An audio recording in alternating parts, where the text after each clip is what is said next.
В зоопарке китайского города Ханчжоу посетители смогли увидеть и заснять на видео, как малайская медведица Анжела решила притвориться человеком. Чтобы стать похожей на людей, ей нужно было лишь встать на задние лапы и выпрямиться. Наблюдавшие необычное поведение четырехлетней медведицы были изумлены, а многие из них предположили, что на самом деле перед ними и вовсе не настоящее животное, а работник зоопарка, надевший костюм медведя. Последовали даже жалобы якобы на обман зрителей и искусственное повышение внимания посредством переодевания в костюм животного и имитации его движений администрации зоопарка. В соцсетях под видео были такие комментарии: «Это человек в костюме, нас обманывают, посмотрите на складки сзади и осанку, да это сотрудник зоопарка». Этот вид медведей является самым маленьким представителем семейства медвежьих. Рост беруанга или малайского медведя достигает 1,5 метров, а высота в холке варьируется от 50 до 70 смотри.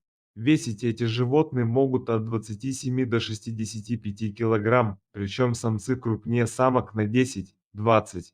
Поэтому костюм малайского медведя был бы по размеру ребенку или подростку. Однако человеческая осанка Анжелы, а также продолжительность приветствия все же вызвала большие сомнения у посетителей зоопарка и пользователей социальных сетей. Ведь она не только ровно стояла на задних лапах, но и начала махать зрителям. Такое поведение животного просто не могло не вызвать подозрений, поднялась шумиха, а работникам зоопарка пришлось убеждать людей, что это настоящая медведица, а не переодетый человек. По их словам, летняя температура воздуха в Ханчжоу около 40 сотого, поэтому вряд ли кто-то смог бы простоять на такой жаре в меховом костюме медведя даже несколько минут. На практике оказалось, что медведица Анжела просто очень умное животное, которое любит, когда к нему проявляют внимание, а не переодетый в медведя человек.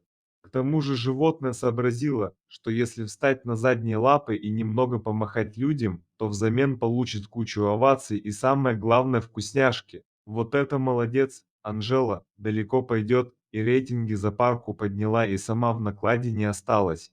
Моментально стала местной звездой, ну и продолжает пользоваться своим приемом на радость посетителей.